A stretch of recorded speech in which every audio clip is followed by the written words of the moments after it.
The rain drummed against the corrugated roof like bullets on a tin shield, each drop echoing 47 years of buried secrets in the heart of America's forgotten towns. In places like Cedar Falls, Ohio, where factory smokestacks stand like tombstones against gray skies, the past doesn't die, it just waits, patient as a predator, for the right moment to claw its way back to the surface. They say blood is thicker than water, but what happens when that blood has been spilled to build empires? When the powerful bury their sins so deep that entire families disappear into carefully crafted lies? When a single broken timing chain becomes the thread that unravels half a century of murder, corruption, and stolen innocence? Some mechanics fix engines, others fix lives. But when a luxury SUV rolls into a small-town garage on a rainy October afternoon, one man is about to discover that the most dangerous repair jobs are the ones that fix what powerful people never wanted found. The truth has a way of surfacing, no matter how deep you bury it, and some family reunions are worth killing for. The October rain drummed steadily against the corrugated roof of Thompson Auto Repair, creating a rhythmic symphony that had become the soundtrack to Bobby Thompson's 55 years of life. Each drop seemed to echo the countless hours he'd spent beneath the hoods of broken-down vehicles, his calloused hands working miracles on engines that others had given up for dead. The smell of motor oil and rust hung heavy in the humid air, mixing with the aroma of fresh coffee from the pot that perpetually brewed in the corner of his cluttered office. Cedar Falls, Ohio, had seen better days. Once a thriving industrial town where factories hummed with the promise of the American dream, it now wore the weathered face of economic decline. Empty storefronts lined Main Street like missing teeth in an old man's smile, and the population had dwindled from its peak of 30,000 to barely 15,000 souls clinging to memories of prosperity. Bobby's shop sat at the intersection of Industrial Avenue and 3rd Street, a strategic location that had served 3 generations of Thompson men. His grandfather had opened the original garage in 1945, fresh from the Pacific Theater, with mechanical skills honed on B-17 bombers and a determination to build something lasting. His father, Michael Thompson, had expanded the business in the 1970s, adding a construction company that specialized in municipal projects and commercial buildings. Now, after Sarah's death 3 years ago, Bobby ran the shop alone, assisted only by his 17-year-old son Danny when school and football practice permitted. The construction company had died with Michael Thompson in 1976, taking with it the family's dreams of expansion and prosperity. What remained was honest work, fair prices, and a reputation for fixing vehicles that other shops had declared terminal. The gleaming Lexus LX 600 that rolled to a stop outside Bobby's bay doors looked as out of place in Cedar Falls as a diamond tiara in a coal mine. Its pristine white paint gleamed despite the overcast sky, and the distinctive lines of luxury spoke of a world where $60,000 vehicles were casual purchases rather than life-changing investments. Bobby wiped his hands on a shop rag that had seen better decades, squinting through the rain as the driver's door opened, with the soft thunk that only expensive German engineering could produce. The woman who emerged moved with the confident grace of someone who had never doubted her place in the world, her designer heels clicking against the wet asphalt with musical precision. She was perhaps 52, with auburn hair that caught the light despite the gloomy weather, styled in waves that spoke of expensive salons and professional maintenance. Her navy business suit was tailored to perfection, probably costing more than Bobby's monthly mortgage payment, and she carried herself with the poise of boardrooms and country clubs. Yet there was something about her face, something in the shape of her eyes and the way she tilted her head when thinking, that triggered a memory Bobby couldn't quite grasp. "Thompson Auto Repair?" she asked, her voice carrying the polished accent of someone who'd learned to speak in executive conferences and charity galas. "That's what the sign says," Bobby replied, not unkindly but without the automatic deference that wealth usually commanded in small-town Ohio. "What seems to be the trouble?" She gestured toward the Lexus with obvious frustration, her perfectly manicured nails catching the light. "It started making this horrible grinding noise about 20 miles back, just after I passed through Riverside." The dashboard looks like a Christmas tree, and I have a crucial board meeting in Columbus in 3 hours. Bobby approached the vehicle with the practiced eye of someone who'd diagnosed thousands of automotive ailments over 3 decades. The Lexus was maybe 2 years old, immaculate inside and out, the kind of vehicle that should purr like a contented cat. The leather interior still held that new car scent, and the odometer showed barely 12,000 miles. "Mind if I take a listen?" Bobby asked, and the woman she'd introduced herself as, Victoria Sterling, nodded permission. When Victoria turned the key, the engine produced a distinctly unhealthy knocking sound that made Bobby wince. It was the mechanical equivalent of a heart murmur, a rhythm that spoke of internal damage and expensive repairs. "You've got a serious problem with your timing chain," Bobby said after a few minutes of careful listening and preliminary examination. "Could be a stretched chain, a failed tensioner, or both. Either way, if you keep driving it like this, you'll be looking at a complete engine rebuild." Victoria's carefully composed facade cracked slightly, revealing a vulnerability that seemed at odds with her polished exterior. "How long to fix it?" "Day and a half, maybe 2, Bobby said honestly, knowing the estimate wouldn't be welcome news. "This isn't the kind of repair you rush, especially on a vehicle like this. I'll need to order parts from Columbus, and the labor is intricate work." For a moment, Victoria Sterling looked less like a powerful CEO and more like any other customer facing an expensive, inconvenient reality. Bobby found himself studying her face more closely, searching for the source of that nagging familiarity. There was something about her features, the delicate bone structure, the way her eyebrows arched when she was thinking, the small freckle just above her left eyebrow that tugged at memories buried so deep he'd almost forgotten they existed. "Is there somewhere I can wait while you look at it more thoroughly?" she asked, pulling a phone from an expensive leather handbag. Bobby gestured toward the small office attached to the shop, a cramped space that served as command center for his one-man operation. "You can use the phone to call a car service if you need to. Coffee's fresh if you want some, though I can't promise it meets country club standards." Victoria smiled, the first genuine expression he'd seen from her, and for a fleeting moment, Bobby glimpsed something beneath the executive armor. "I'm sure it's fine. Mr. Thompson, I wasn't always accustomed to country clubs." As Victoria made her calls, Bobby popped the hood and began his detailed examination. The timing chain issue was obvious to his trained eye, but he also noticed other signs that told a story. Premium maintenance records tucked neatly in the glove compartment showed every service performed right on schedule at a high-end dealership in Columbus. This wasn't a neglected vehicle or an owner who cut corners on maintenance. Sometimes expensive cars just broke in expensive ways, like thoroughbred horses that required more care than draft animals. "Dad, Mrs. Henderson called about her Buick," a voice called from the office doorway. Danny Thompson, 17 years old and built like the linebacker he was, leaned against the frame with the easy confidence of youth. His dark hair was tousled from football practice, and despite growing up in the shop, he'd somehow inherited his mother's gentle eyes and infectious smile.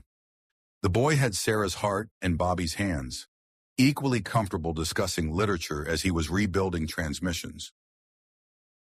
"Tell her Thursday morning," Bobby replied, sliding out from under the Lexus to grab his diagnostic equipment. "And don't forget you've got that college application essay due tomorrow." Danny grinned, the expression lighting up his face. "Already finished. Why I want to study engineering at Ohio State. Professor Martinez helped me edit it during study hall. You want to read it? Later. Right now, help me run diagnostics on this beauty. Might be educational. You don't see many vehicles like this in Cedar Falls." As father and son worked together with the seamless efficiency born of years of partnership, Victoria emerged from the office. She'd removed her jacket, revealing a silk blouse that probably cost more than most of Bobby's customers spent on their entire wardrobes. But she watched their work with obvious interest rather than impatience. "My assistant is arranging a car," she announced. "It should be here in 30 minutes. She paused, observing the easy interaction between Bobby and Danny. "You run this place alone?" "Just me and Danny when he's not at school or practice," Bobby replied, connecting the diagnostic computer to the Lexus's onboard systems. My wife Sarah passed 3 years ago. Heart condition, she was born with a defect that finally caught up with her.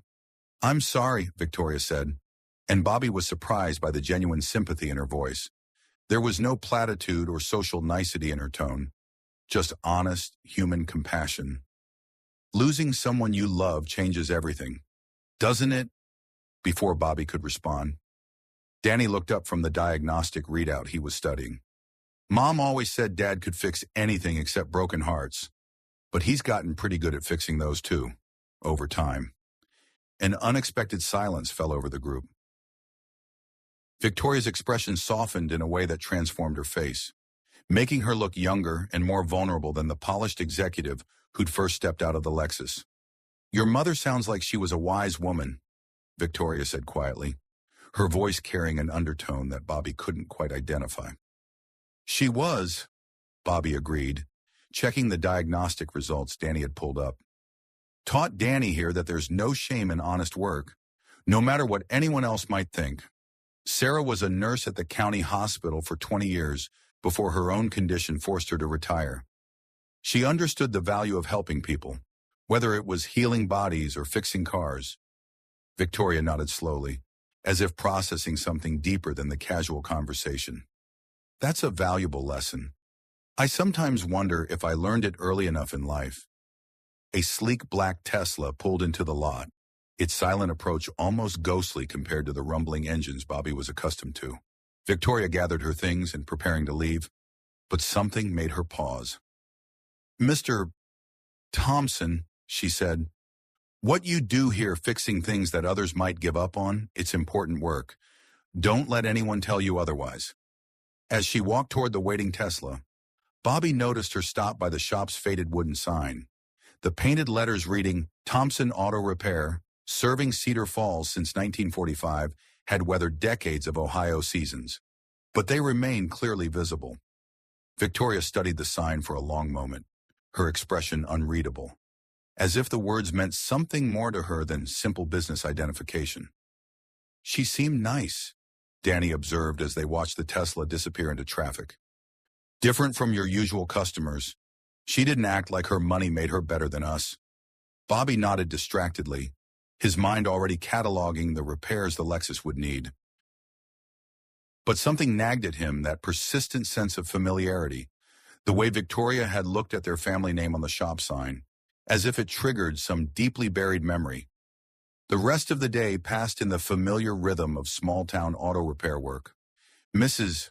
Patterson's ancient Buick needed new brake pads and a stern lecture about the importance of regular maintenance. Jimmy Rodriguez brought in his pickup truck with a mysterious electrical problem that turned out to be a corroded ground wire. The Hendersons' minivan required an oil change and a promise that, yes, it would survive another year of hauling kids to soccer practice. By closing time, Bobby had compiled a comprehensive estimate for Victoria's Lexus, $40, $800 in parts and labor, the kind of bill that would send most of his regular customers into financial therapy. The timing chain replacement was intricate work, requiring the removal of several engine components and precise reassembly with specialized tools. That evening, as Bobby and Danny shared a dinner of homemade chili and cornbread at their modest kitchen table, they reviewed college application materials and discussed Danny's future. The boy had inherited his mother's academic gifts along with his father's mechanical aptitude, earning a full scholarship to Ohio State's engineering program. Dad, you're not listening, Danny said, waving a hand in front of Bobby's face. I asked if you wanted to read my essay about why I want to study mechanical engineering. Sorry, son. Long day. Bobby took the printed pages Danny offered, but his mind kept drifting to Victoria Sterling. Danny, did that woman, Ms. Sterling, remind you of anyone? Danny considered the question with the seriousness he brought to all conversations. Despite his youth, he'd developed the thoughtful nature that came from losing his mother at a formative age and taking on responsibilities beyond his years. Not really. Why she seemed familiar to you? Bobby shrugged, unwilling to voice suspicions that might be nothing more than imagination.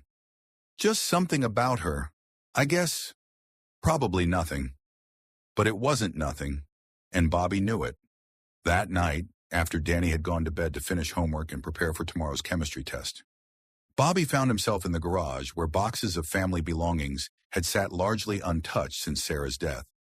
He wasn't sure what he was looking for until he found it, a small cardboard box labeled Family Photos and Documents in Sarah's careful handwriting.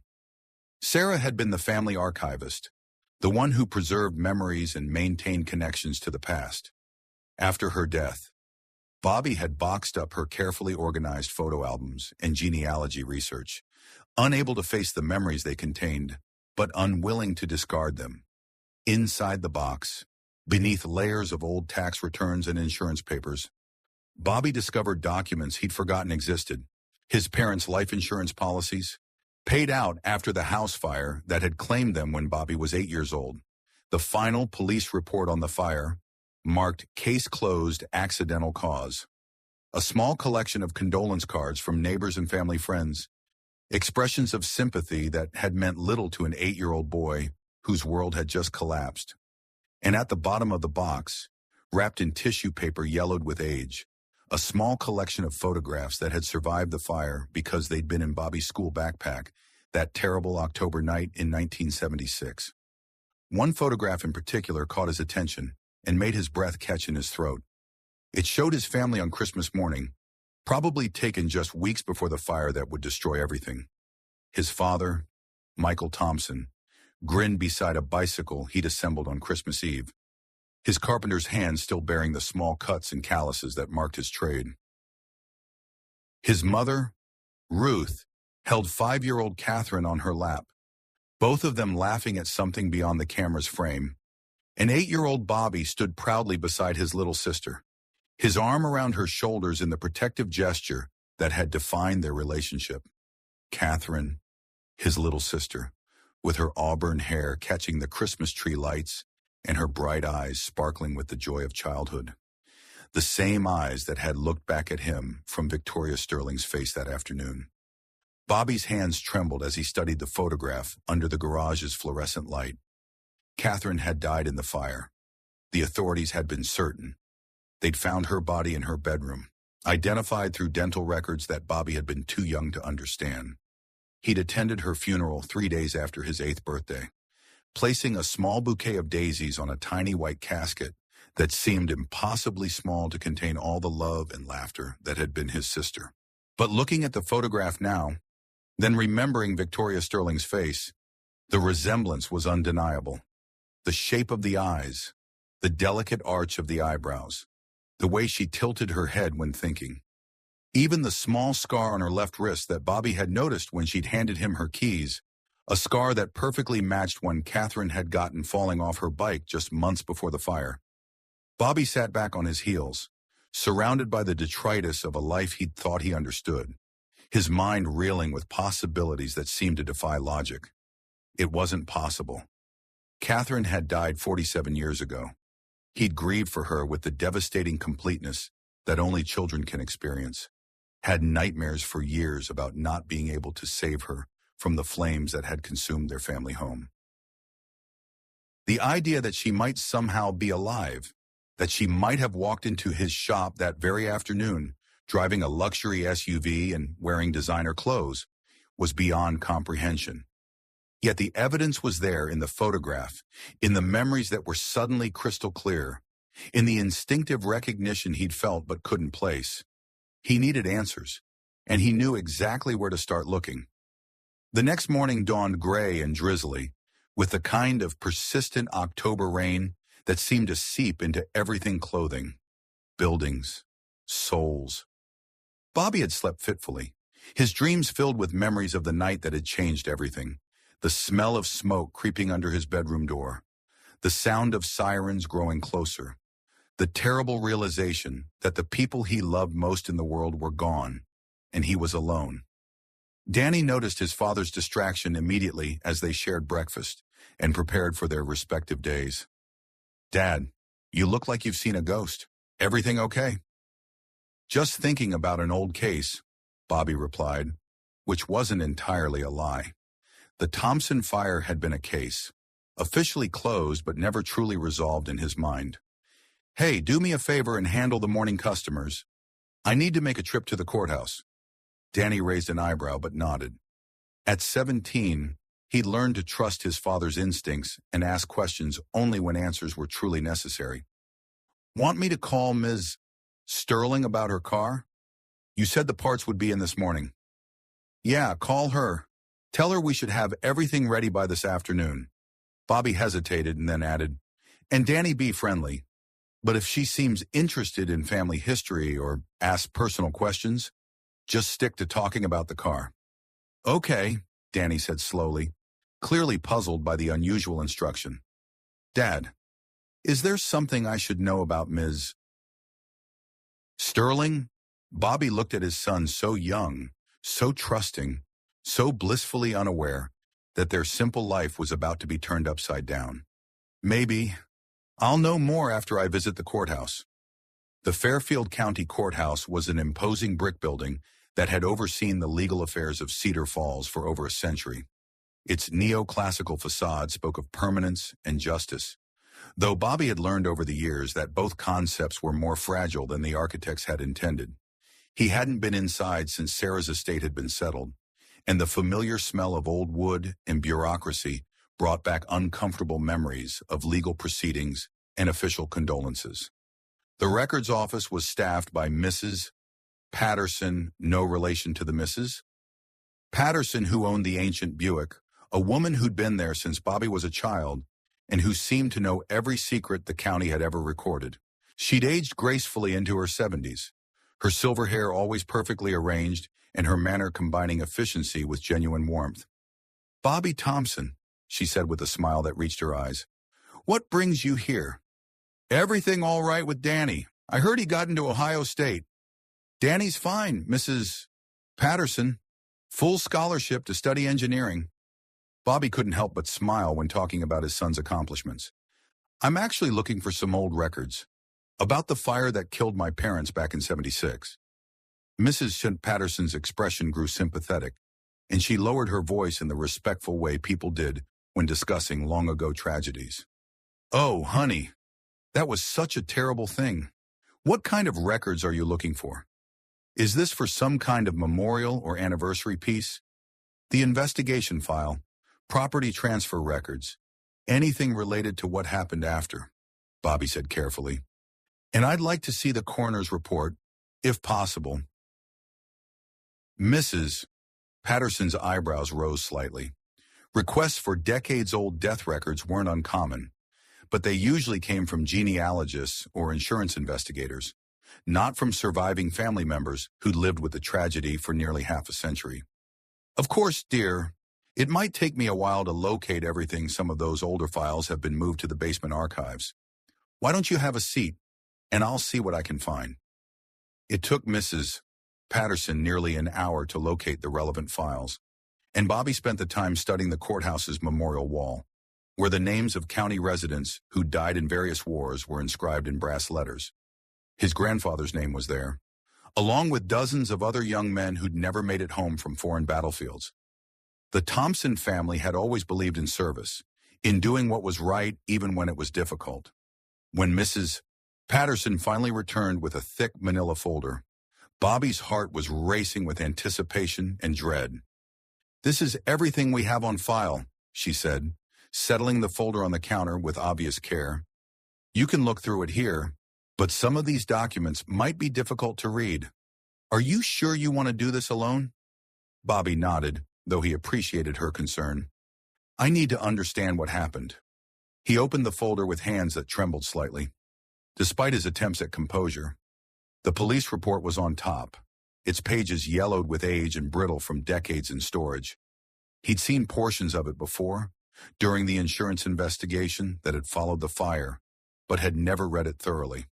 Now, as an adult with 47 years of perspective and a lifetime of experience reading technical documents, details jumped out that he'd never noticed as a grieving child. The fire had started in the basement, apparently from faulty electrical wiring near the furnace. But the electrical system had been inspected and updated just 6 months earlier by Thompson Construction, his father's company. The same company that had been involved in several major municipal projects that year. including the new city hall and courthouse annex. Bobby flipped through witness statements, firefighter reports, and photographs that made his stomach clench with remembered grief. Then he found something that made his blood run cold and his hands shake with more than sorrow. A property transfer document dated 3 weeks after the fire. The lot where the Thompson family home had stood, the lot where his parents and sister had supposedly died, had been sold to Sterling Development Corporation for $75,000. In 1976, that was serious money for a piece of residential land in Cedar Falls, especially land that now carried the stigma of tragedy. Sterling Development Corporation. Victoria Sterling. Bobby's mind raced as he continued reading. Sterling Development had purchased not just the Thompson lot, but 3 adjacent properties, all within 6 months of the fire.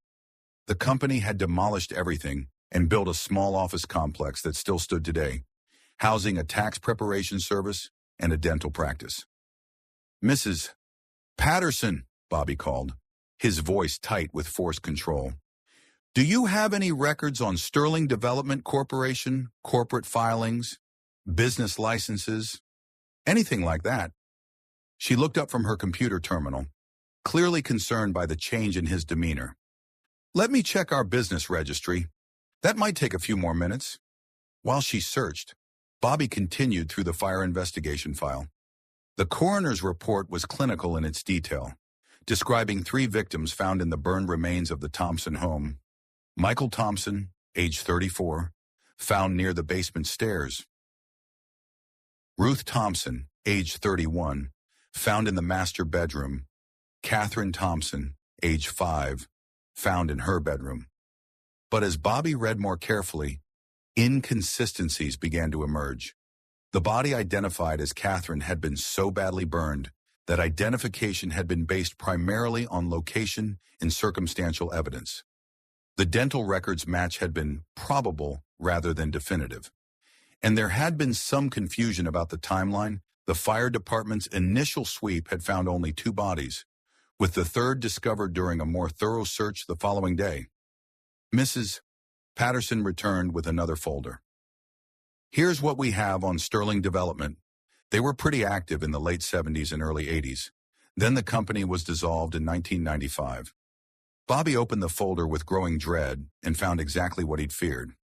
Sterling Development Corporation had been founded in 1975 by Judge Eleanor Sterling and her son, Marcus Webb Sterling.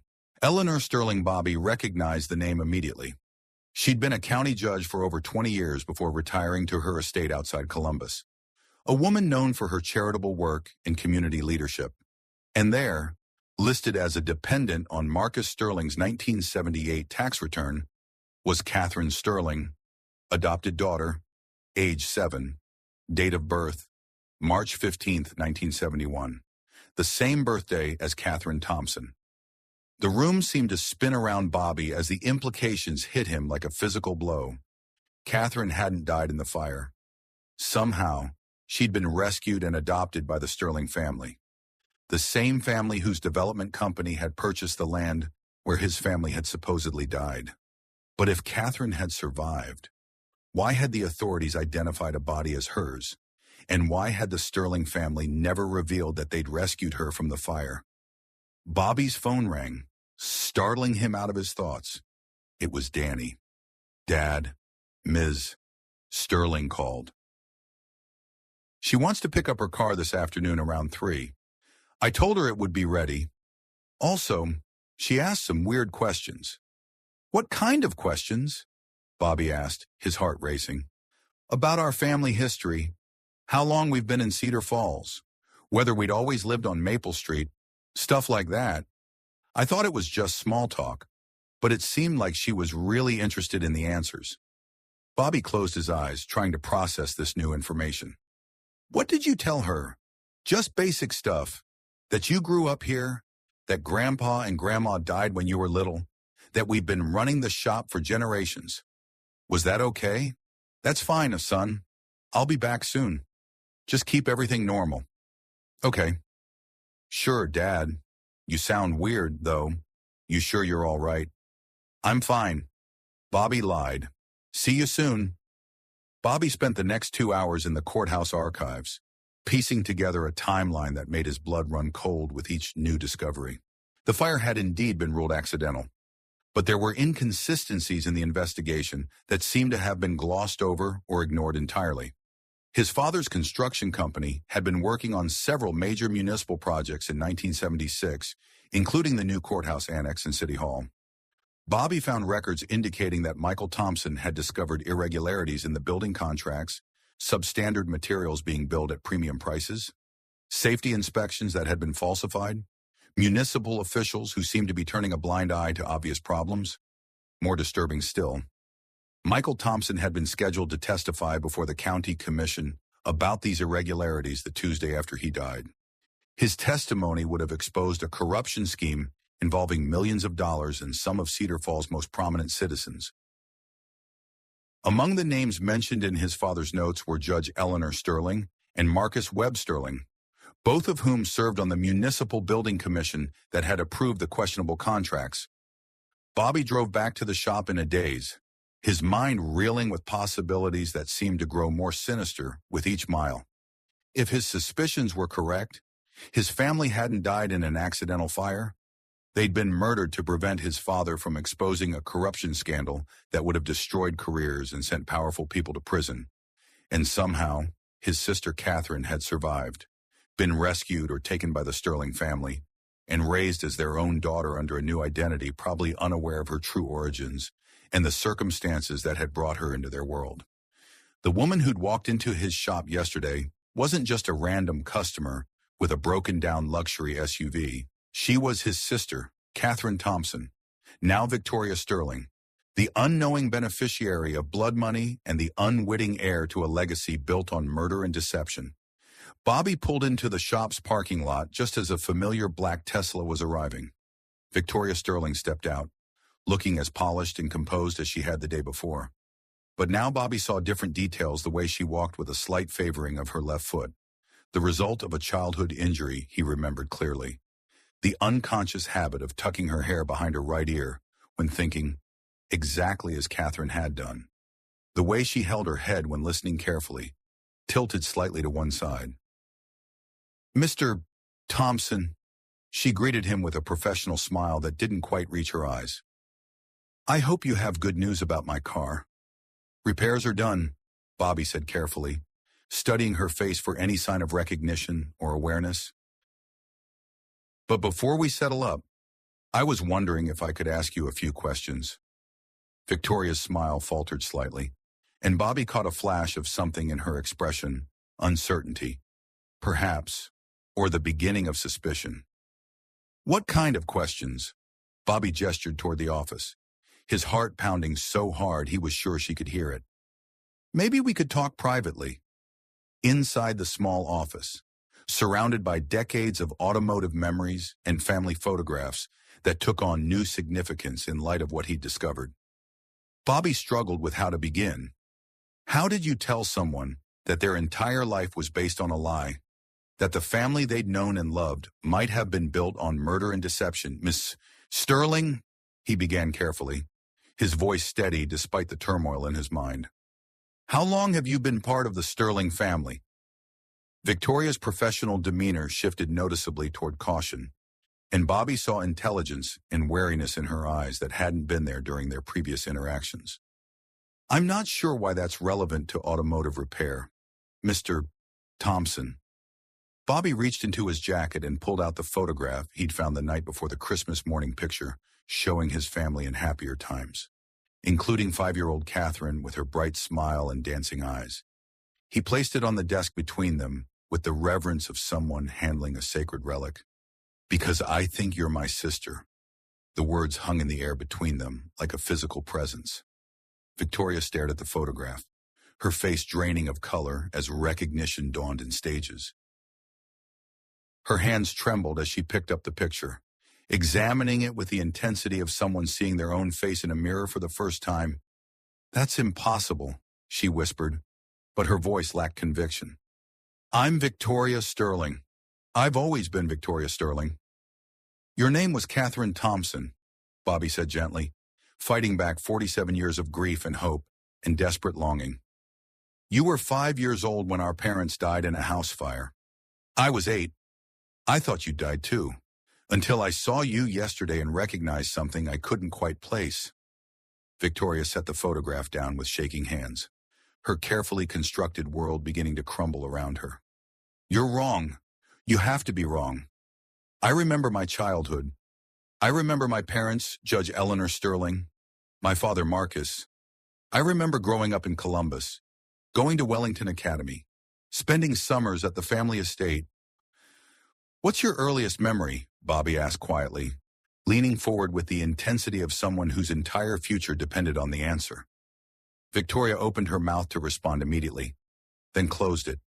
She was quiet for a long moment, her brow furrowed in concentration as she searched through decades of memories that Bobby suspected might not be as clear as she'd thought.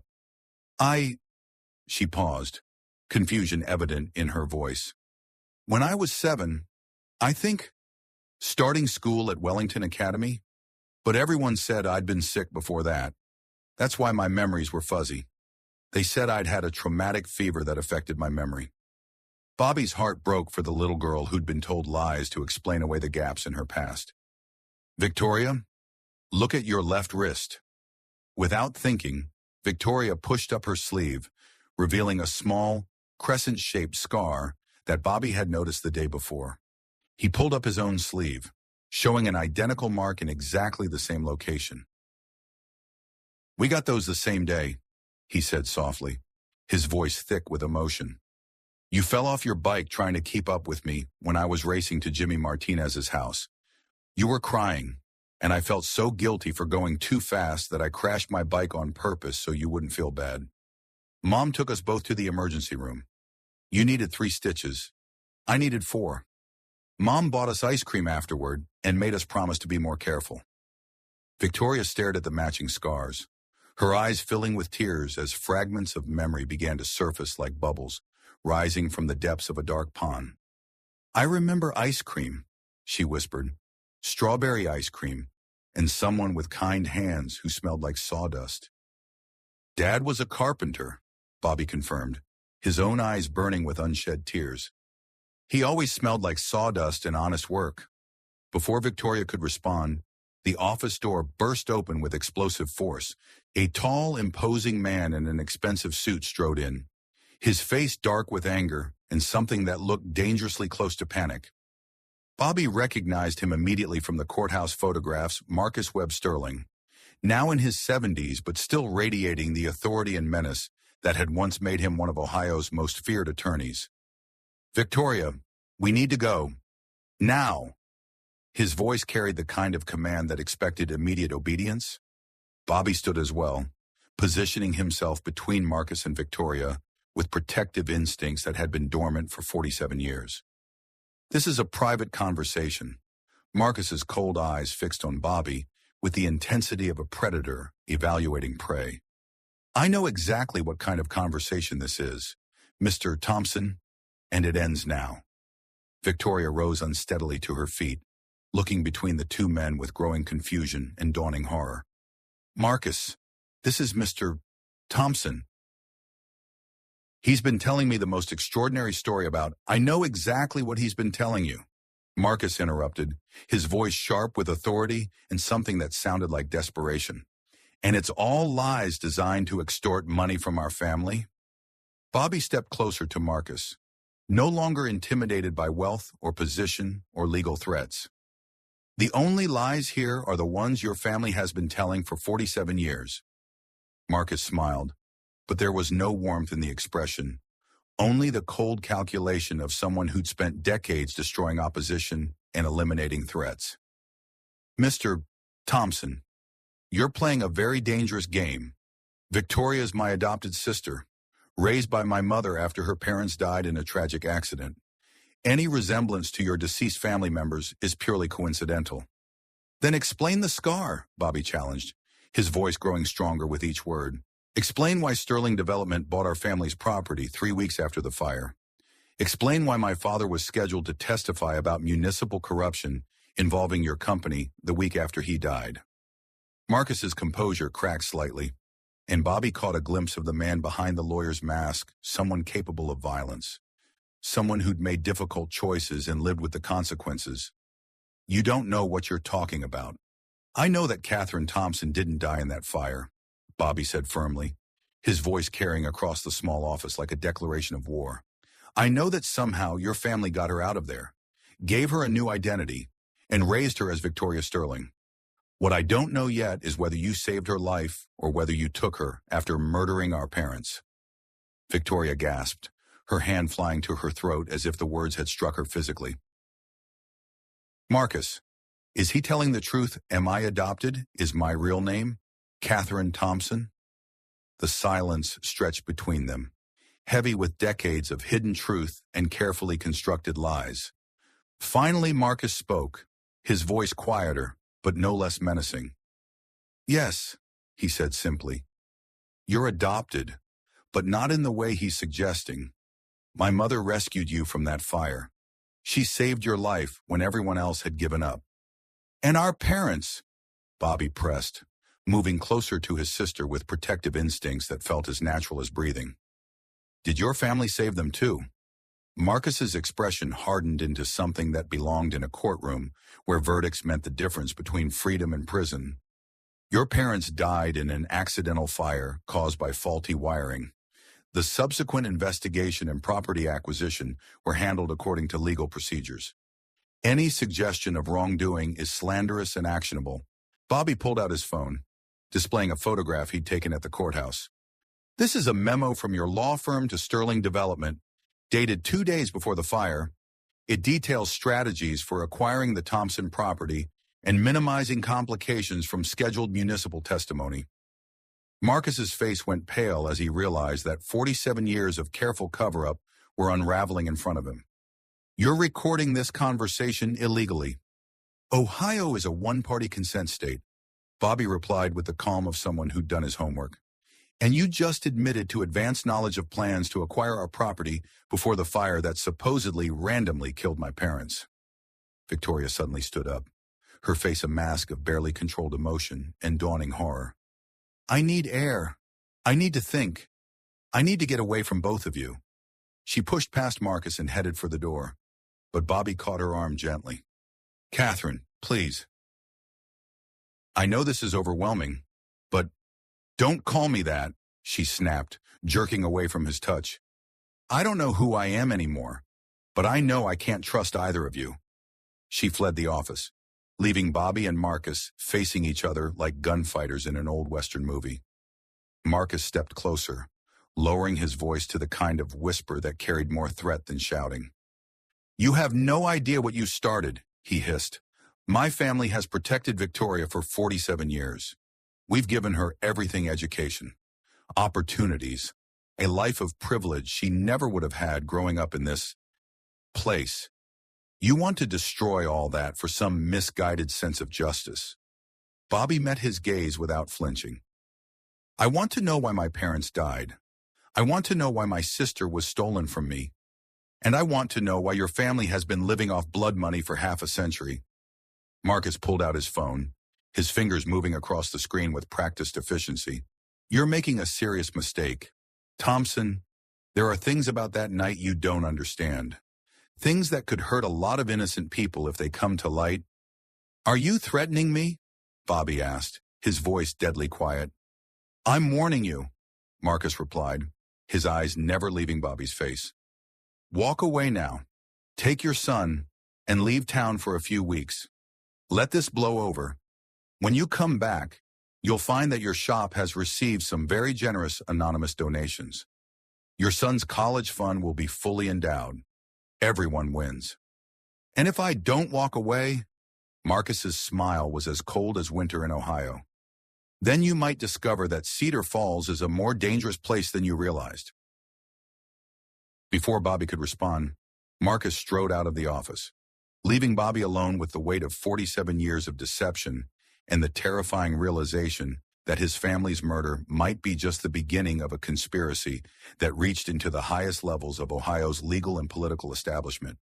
Outside, Bobby found Victoria sitting on the hood of her Lexus, staring into the distance with the 1,000-yard stare of someone whose entire reality had just been shattered.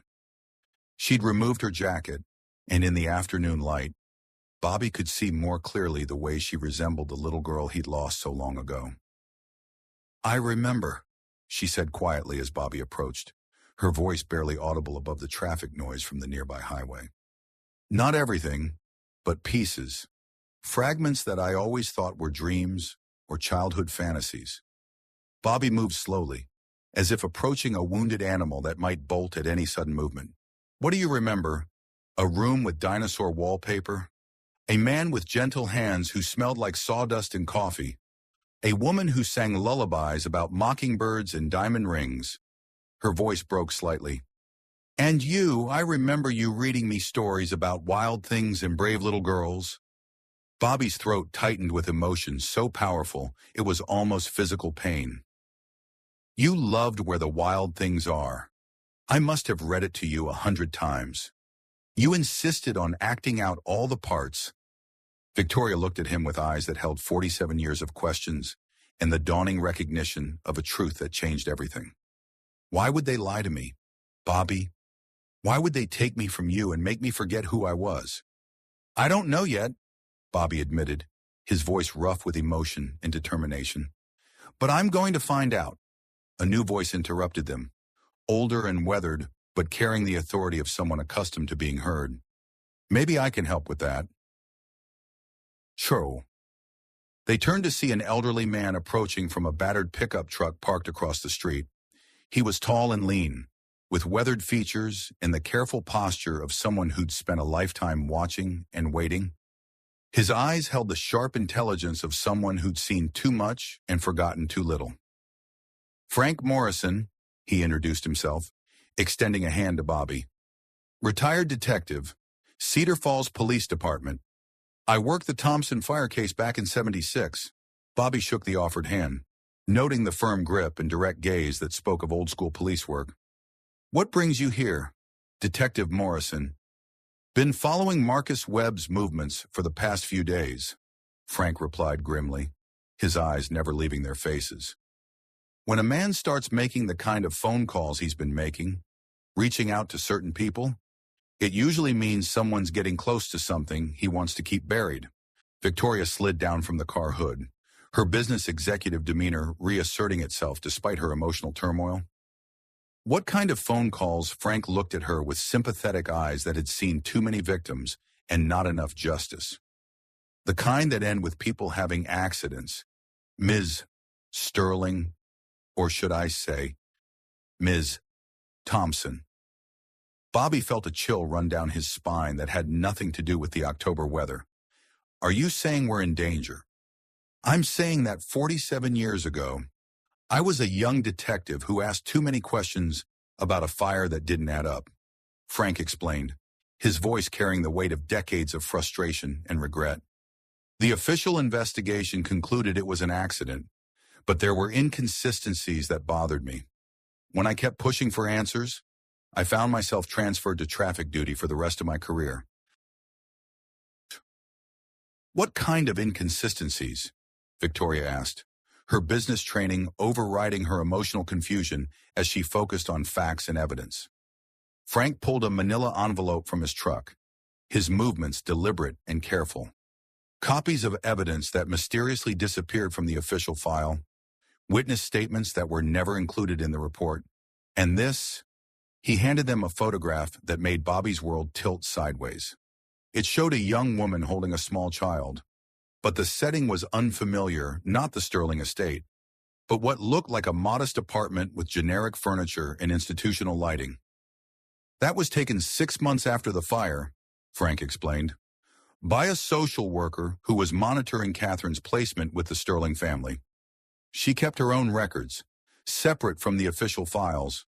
Bobby studied the photograph with growing confusion and horror. Victoria Catherine looked traumatized, clinging to an older woman who definitely wasn't Judge Eleanor Sterling. The child in the picture bore little resemblance to the confident, polished woman standing beside him now. "Who is that with her?" Bobby asked, though he was beginning to suspect the answer would only deepen the mystery. "Margaret Coleman. She was a social worker who specialized in emergency placements of traumatized children. According to her notes, Catherine had severe trauma-related amnesia.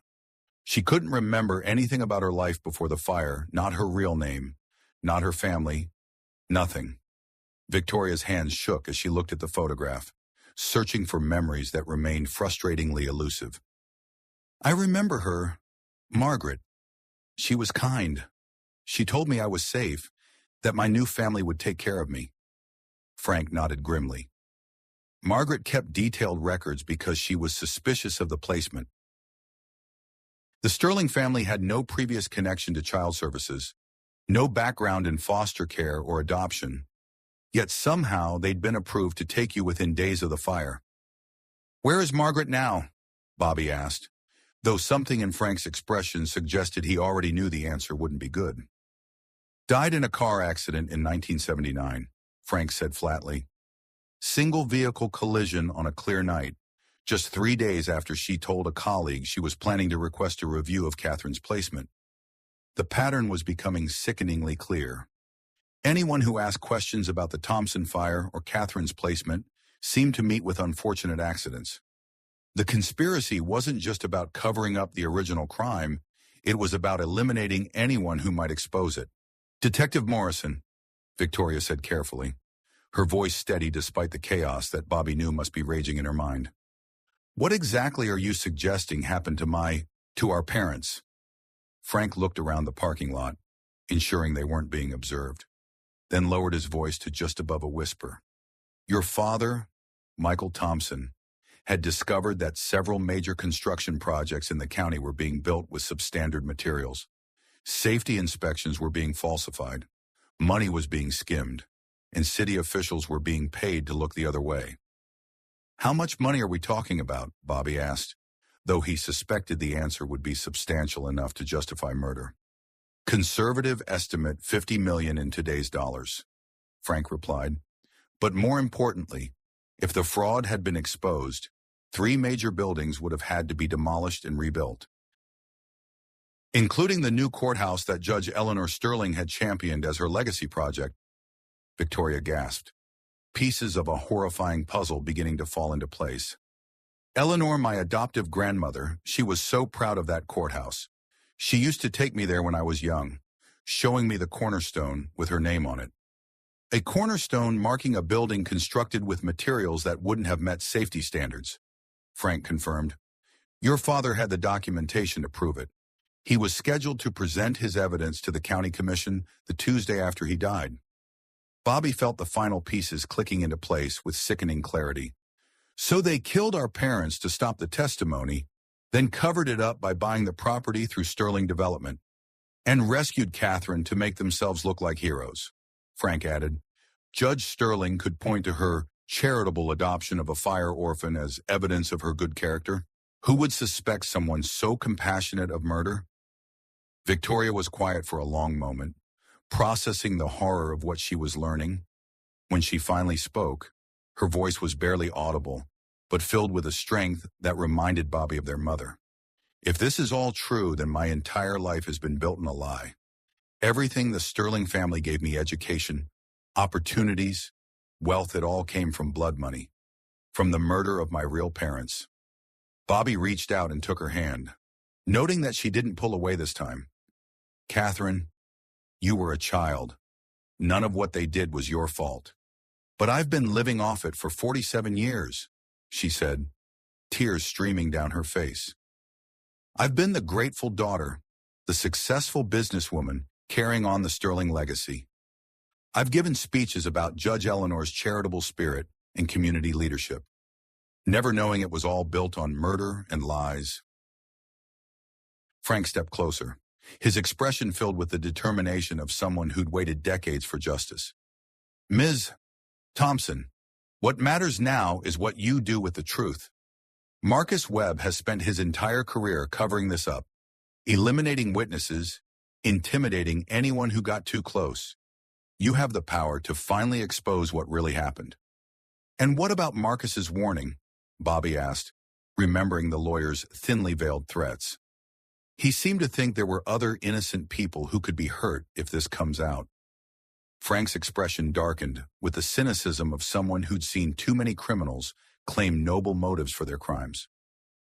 Marcus Webb is many things, but he's not particularly concerned about innocent people. If he's warning about collateral damage, it's because he has leverage information or evidence that could hurt people who aren't involved in the original crime, but who might have unknowingly benefited from it. Before anyone could respond, the sound of approaching vehicles caught their attention. 3 black SUVs were turning into the shop's parking lot, moving with the purposeful coordination of a military operation. They weren't speeding, but there was something ominous about their synchronized arrival that made Bobby's skin crawl. "That's not good," Frank muttered, his hand moving instinctively toward his concealed weapon. "I count at least 8 people, possibly more." The lead SUV stopped just yards away, and Marcus Webb emerged from the passenger seat. But this wasn't the controlled attorney from earlier in the day. This Marcus looked desperate, dangerous, like a man who'd run out of options and was prepared to do whatever it took to protect his secrets. "Victoria," he called, his voice carrying across the lot with false warmth that didn't mask the underlying steel. "You need to come with me. Now.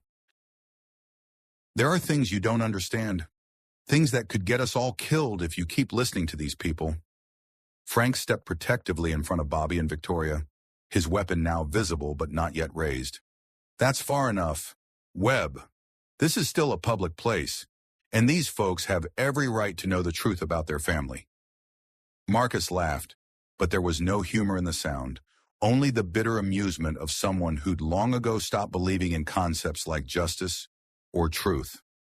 "Public Place Detective Morrison, you of all people should know that there are no truly public places when you're dealing with the kind of money and power at stake here." "What are you talking about?" Victoria demanded, stepping around Frank despite Bobby's attempt to hold her back. Her fear was giving way to anger, and Bobby could see their mother's fierce determination beginning to emerge.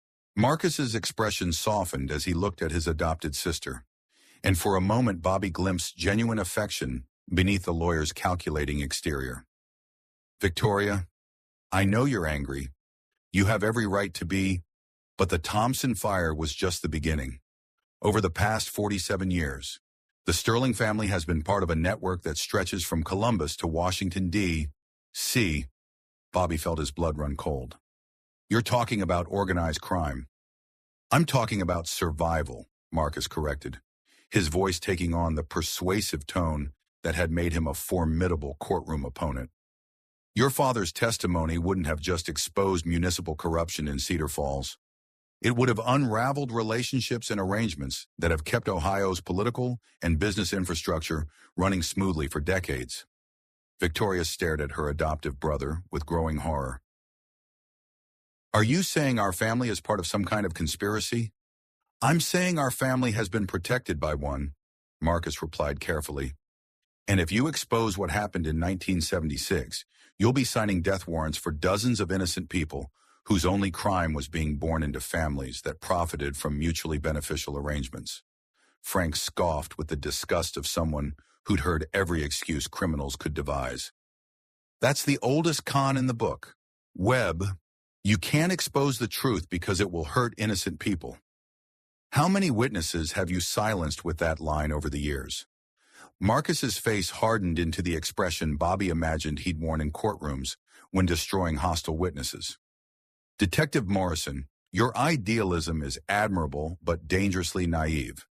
You think this is about justice? This is about a $100 billion economic network that employs thousands of people and funds dozens of legitimate charitable foundations. Would you really burn all that down for the sake of 2 people who died 47 years ago?" "Yes," Bobby said without hesitation, his voice carrying the absolute certainty of someone whose moral compass had never wavered. "Those 2 people were my parents. They were Catherine's parents, and she deserves to know who she really is, regardless of what it cost your network of criminals." Marcus turned to Victoria, his expression pleading in a way that seemed genuinely painful for him. "Catherine Victoria, you have to understand. My mother didn't just save you from the fire.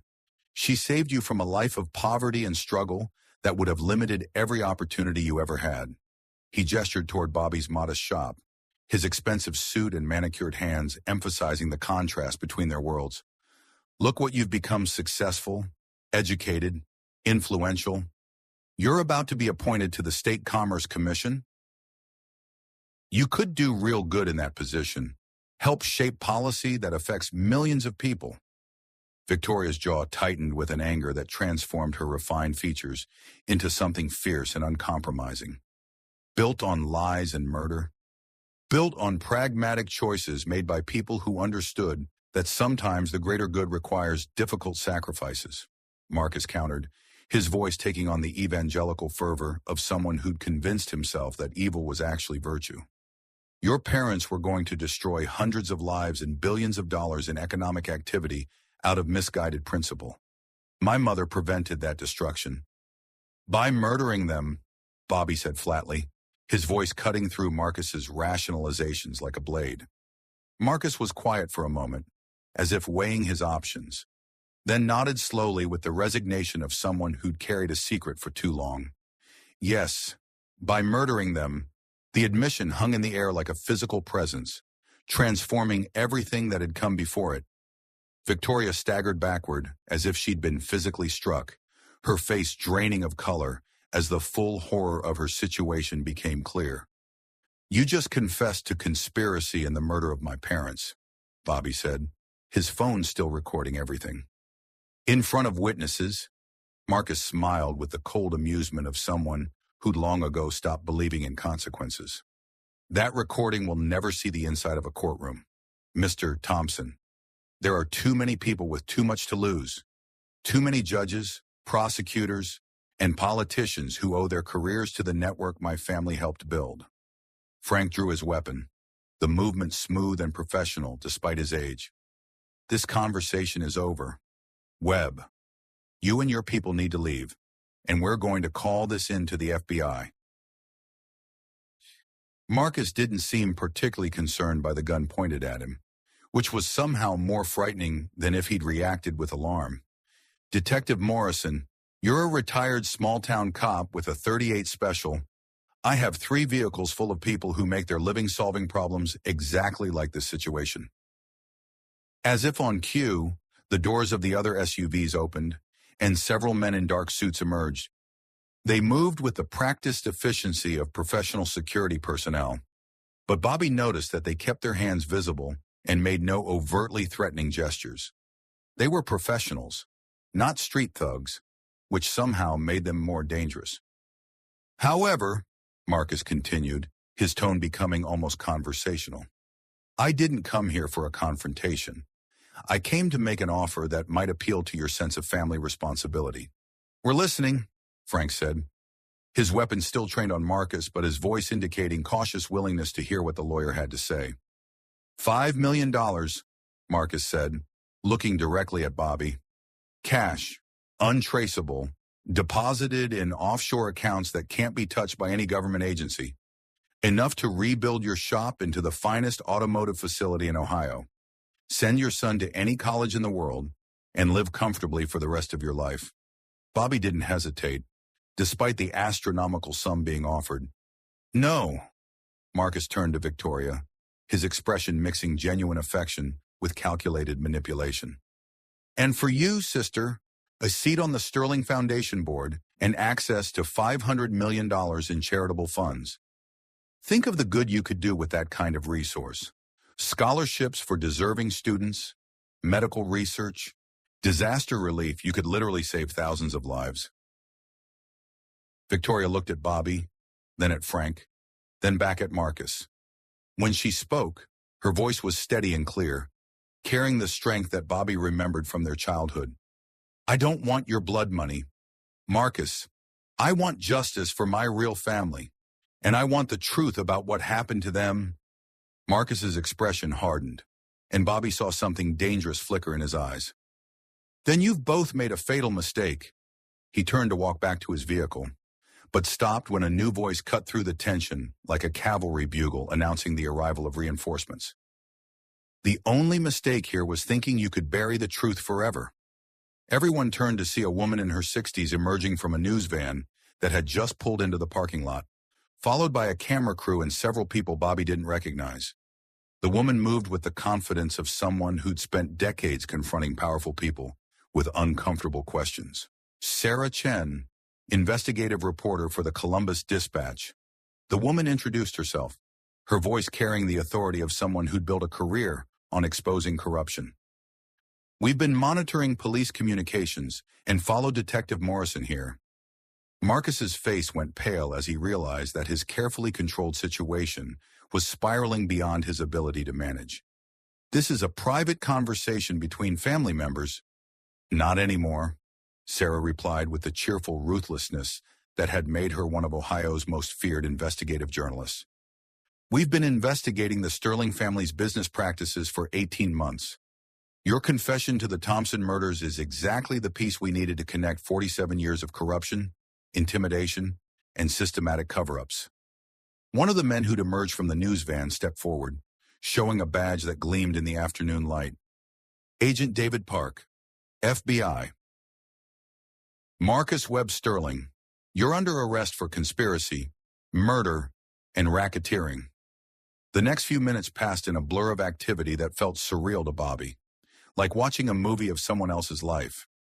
Marcus and several of his security team were taken into custody without resistance, their professional demeanor remaining intact even as handcuffs were applied. FBI agents secured the area and began processing what was clearly a long-planned operation, not a spontaneous response to the day's events. How long have you been watching them? Bobby asked Agent Park as the immediate chaos began to settle. 18 months, Park replied, his voice carrying the satisfaction of someone whose patience had finally paid off.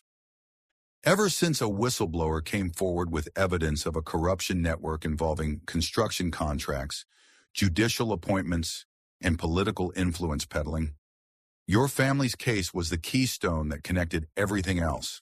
Sarah Chen approached Bobby and Victoria, her camera crew remaining at a respectful distance. Mr. Thompson, Miss Sterling, would you be willing to go on record about what you've discovered? Your testimony could help us expose a network that's been operating for nearly half a century. Bobby looked at his sister, really looked at her for the first time in 47 years, and saw not the polished executive who'd walked into his shop 2 days ago, but the little girl he'd loved and lost and found again. What do you think, Catherine? He asked quietly. Victoria. Catherine smiled through her tears, and for a moment Bobby saw their mother's face looking back at him. I think it's time to tell the truth. Bobby, all of it. 6 months later, Bobby Thompson stood in the gleaming lobby of the Catherine Thompson Center for Child Advocacy, watching his sister address a room full of social workers, child advocates, law enforcement officials, and journalists. The center had been built with funds recovered from the Sterling Foundation after a federal investigation had unraveled decades of corruption and fraud, exposing a network that reached from Ohio to Washington D.C.